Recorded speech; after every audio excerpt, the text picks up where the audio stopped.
You are about to see a Fix-It Friday video, where a idiot with very little technical skill or knowledge will attempt to fix something.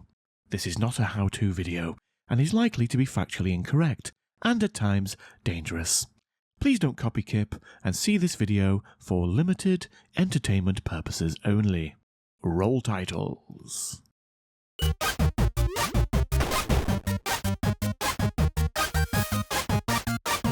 Hello, welcome to Fix It Friday. Now in today's video we're going to be looking at replacing the control sticks on a Nintendo Switch and hopefully eliminating stick drift forever. That's a pretty bold claim, but I think I've got the solution and it should be relatively simple for you guys at home to do to your own Switches. If you've got a Nintendo Switch, you probably know that the control sticks on the JoyCons can eventually drift. Now what does drift mean? It means that when you're not doing anything with the controller, it actually still thinks you're doing something. And that's because basically they break down inside slightly and give false readings to the Switch as to where the position is. And you can buy replacements, and I've actually replaced the ones on this Switch before. I don't think I did a video about it. I did do a video on replacing the rails on this Nintendo Switch, which I'll stick a link to up in the corner. Yeah, eventually with a lot of use, just the way these sticks work, they just end up drifting, and either you need to replace them, or if it's under warranty, Nintendo will replace them. But I'm going to be replacing them with something different that should hopefully never fail. I've had a delivery from Zedlabz, and they're a great place for getting spares and parts for old and new consoles. And they sell these new control sticks, but they're different from the standard ones you can pick up on eBay and places like that. And to be fair, they look pretty much identical to the ones that are already in the Switch. But inside, these use Hall effect sensors. And basically, Hall effect sensors sort of use a magnetic field to work out the positioning of the stick, essentially. And that is a lot more of a reliable method than what these guys use at the moment, and it's a sort of carbon track type affair. And yeah, the carbon tracks just basically break down over time and fail. But because these have got Hall effect sensors in, they should be a lot more reliable and yeah, shouldn't need replacing again. Now these are £16 for the pair, which I think is pretty reasonable really. And replacing them isn't a massively difficult job. You can do it at home, you don't need to do any soldering, you just need a few prying tools and some specific screwdriver heads, which I'll go through in this video. And yeah, and you too can change out your Nintendo Joy-Con control sticks with relative ease.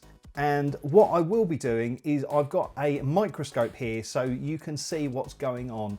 You don't need the microscope to do this job. It just makes it easier for you as a viewer to see what's going on and how things work. And yeah, it just gives you a slightly better perspective. But as I say, pretty much anyone with a few tools can do this job relatively easily.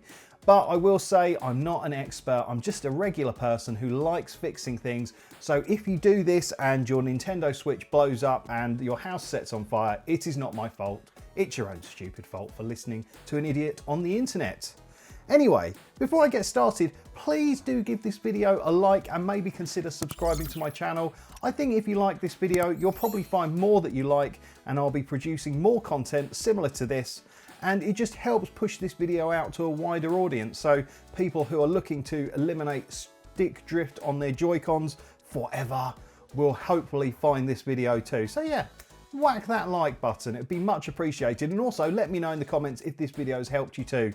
It's really nice hearing really positive comments, because YouTube can be a bit of a bin fire sometimes. Now, I'm going to be completely honest with you. I can't show you the sticks drifting on this Joy-Con at the moment because they both seem okay.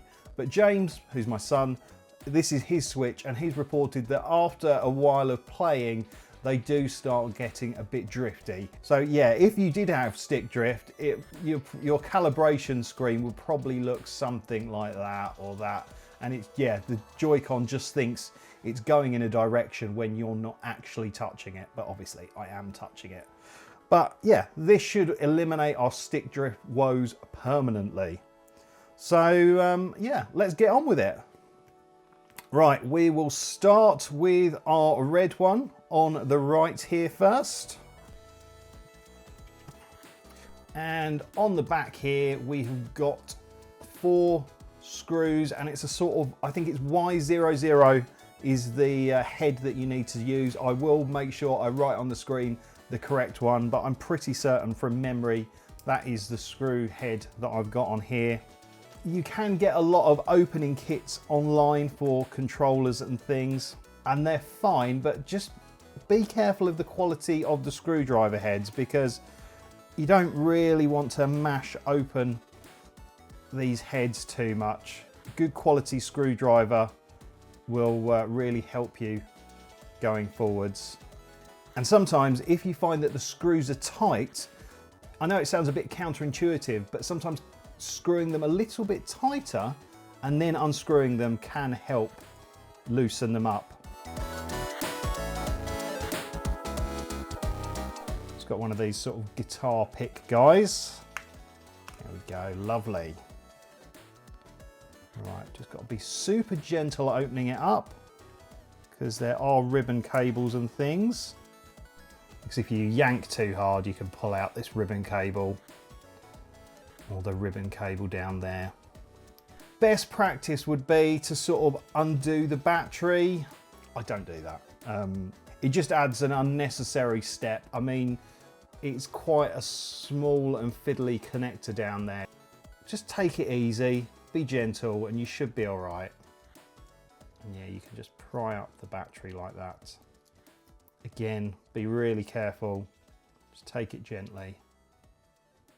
So now we've got to switch up screwdriver heads and go for the 1, 2, 3 screws here. Now these are sort of like a tiny Phillips head screwdriver. I think they're like a P00. Again, I'll put the correct one on the screen.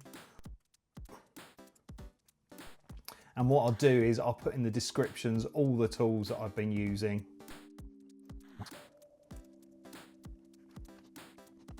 Okay, I think I'm going to switch over to the microscope so you can see things a little bit closer. But you've got to be really careful when you move this part, because it is still connected.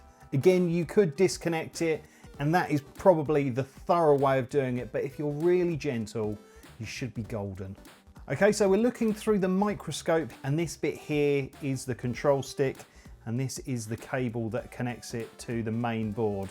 Now this is the connector that I mentioned that you've got to be wary of when you move this bit of plastic here. So to get this out, we need to just use a plastic tool to flip this guy up, and it's sort of like a locking latch, I guess. There we go. So that is now up, and hopefully this ribbon cable should just boop.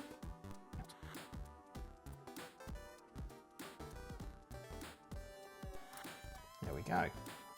So now we're just left with a screw here and a screw here. While I'm undoing those 2 screws, let's give a shout out to all the awesome channel members. So first up, we've got the kit fans, who are Matt Lovey's, JRC Electrical, For the Burbs, Wayne Cornish, Mike Cass, Rob Lynn, Tony Arnold, Scott Made a Thing, and Chuck Japley. Then we've got those incredible early birds who are Dean Ball, Sean at Cablesmith Electrical, Wayne's World of Retro, Tim Salt, Sorcerer Stan, and Mark C.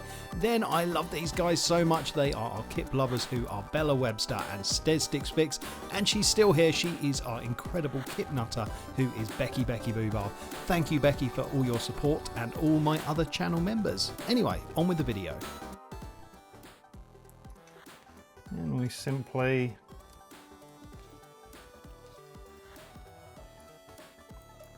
move the old JoyCon.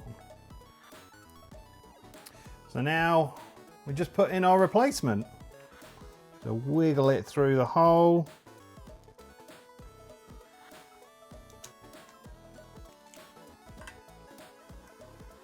We'll put it down down in position.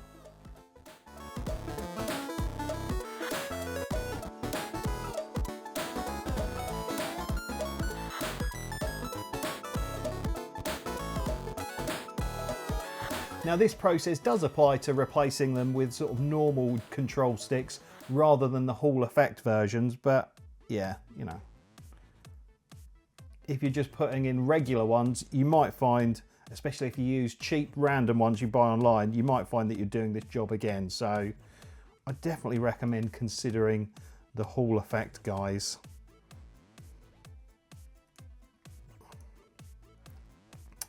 And when you're putting these in, you know, put them in tightly, but don't go too crazy.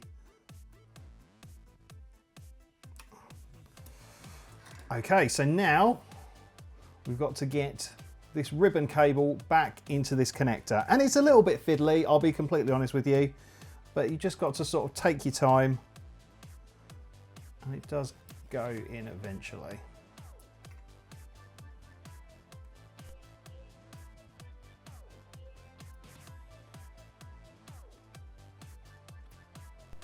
And we just push our locking clamp down.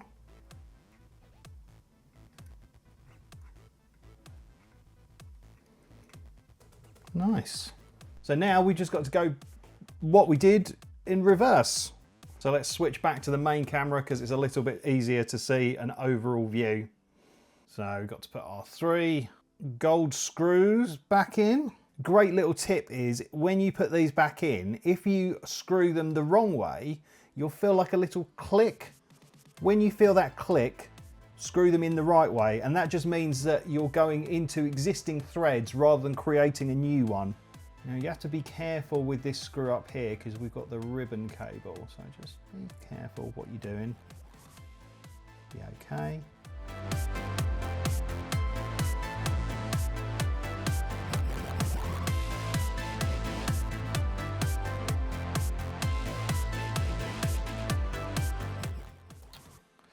So yeah, you've just got to try and get this little board here. I think this is an antenna. You've got to make sure that's sort of not flapping around. It does kind of clip here.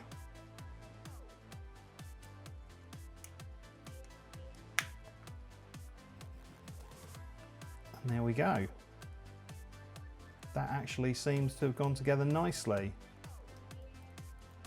Just give these buttons up here a press. Make sure you feel happy with them. Yeah, everything feels okay. Obviously, you know, if you make a mistake, go back, fix it.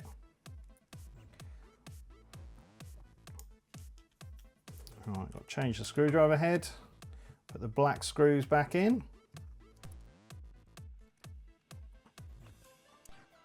When you're putting the screws back in, go from corner to corner maybe. And don't welly it completely home, just give it a gentle tighten. We can go around and tighten everything up afterwards.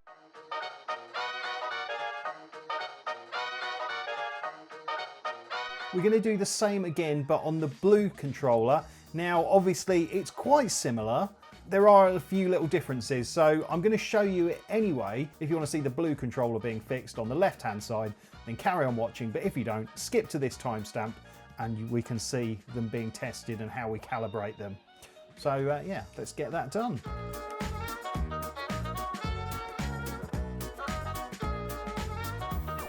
Give it a very gentle spudge around the edge. And once again, got to be super careful opening this up because of ribbon cables. So that's interesting. We don't have that little PCB here knocking around. That's obviously somewhere else on this controller. So yeah, we've got to pry the battery up. Batteries, don't use metal tools around them really, because if you pierce it, boom, you'll be having a very bad day. So yeah, this is different to the other side where we've got screws here. I think there should be one here. That's weird, but I'm missing one. I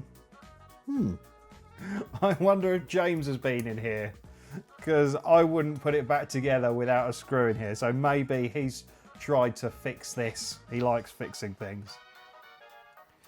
Again, we're switching back to the smaller Phillips screw heads. So we're meant to have a screw here, and there is one down here.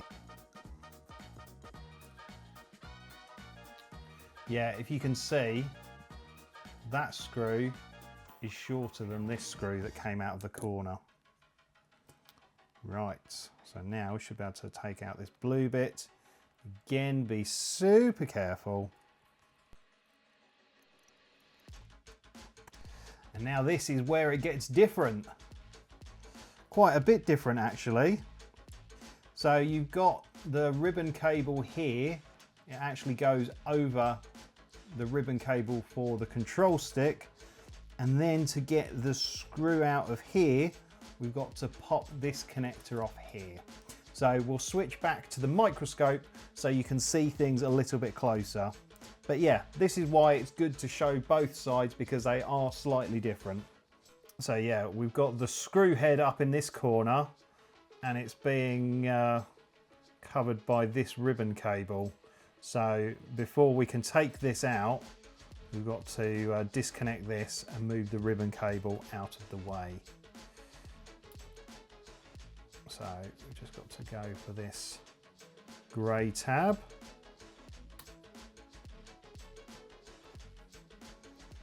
Lift it up. There we go. And we can just boop this guy out. There we go. So that is free. And we can peel it back and get to that screw. And then we've got to do this guy here. So lift up this.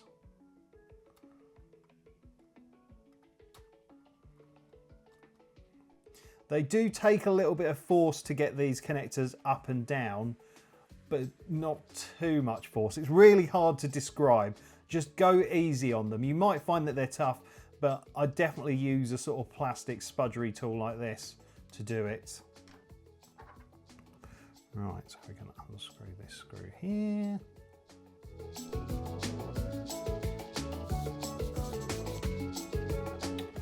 Popped the shoulder button out, but that's okay. We'll fix that in a moment. Okay. So again, we just pop out the old JoyCon. Just pop out the old thumbstick. Little wiggle. Oh, it's got caught on the little gasket. That's okay.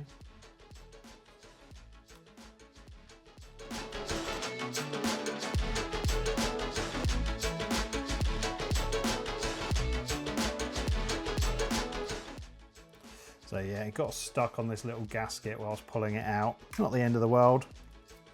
Right, so then we've got to put in our replacements.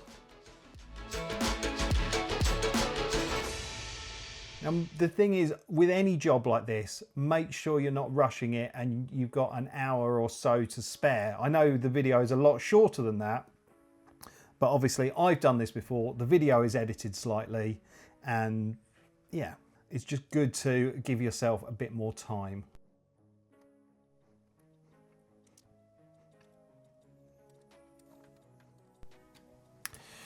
Right. So we've got to get this guy back in position.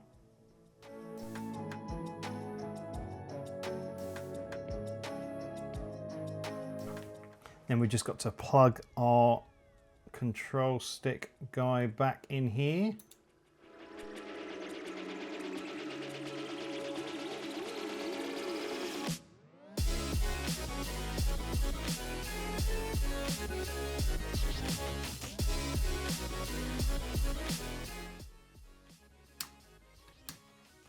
There we go. Right, so we've got to put our shoulder button in. Ah, there we go. So the spring goes in like that.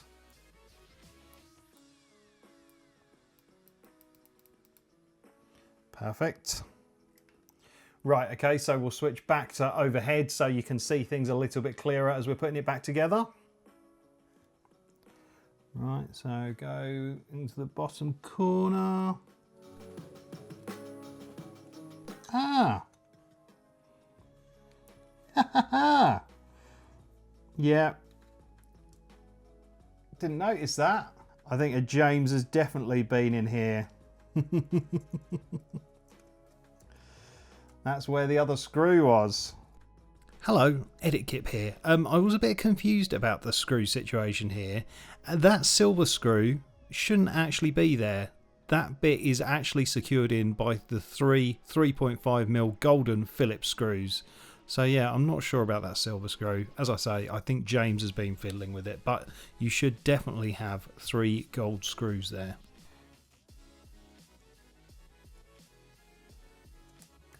Right, there we go. So battery goes back into place.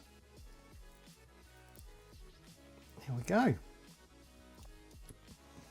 Right, switch screw heads.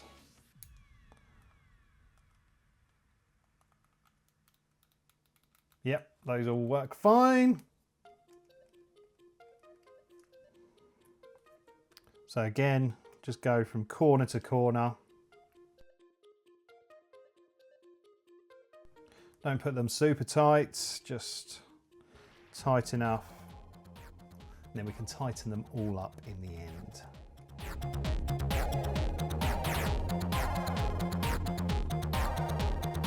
Right, moment of truth.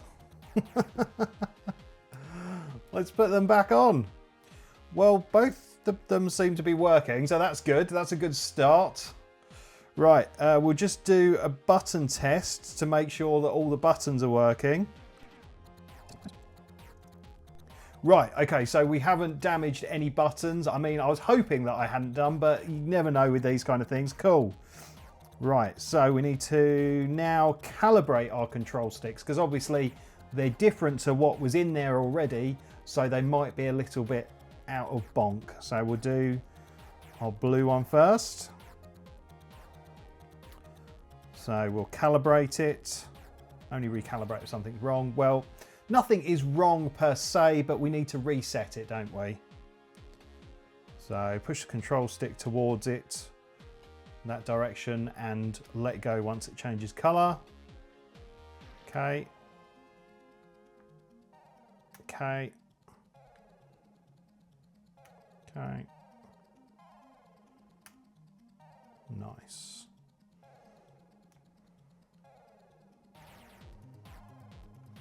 Cool. There we go. Bob on, not moving. So we'll do this one. Calibrate. That way. That way.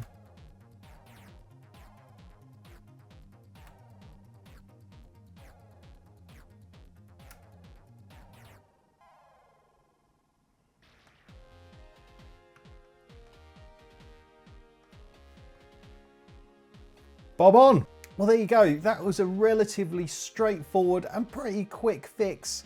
And hopefully that should mean our drifting days are over with the Nintendo Switch. There are some things you can do to eliminate drifting on the Xbox and PlayStation controllers, and I'm actually going to be covering those in an upcoming video.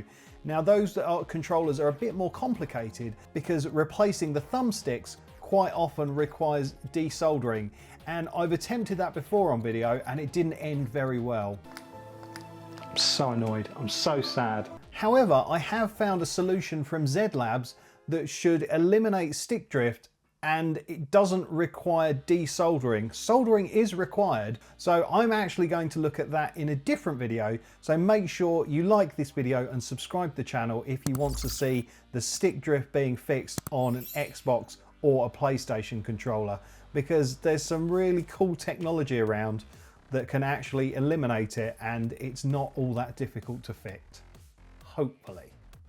So yeah, I really hope this video has been interesting and helpful for you. If it has, then please do drop me a comment and let me know. I would really appreciate it.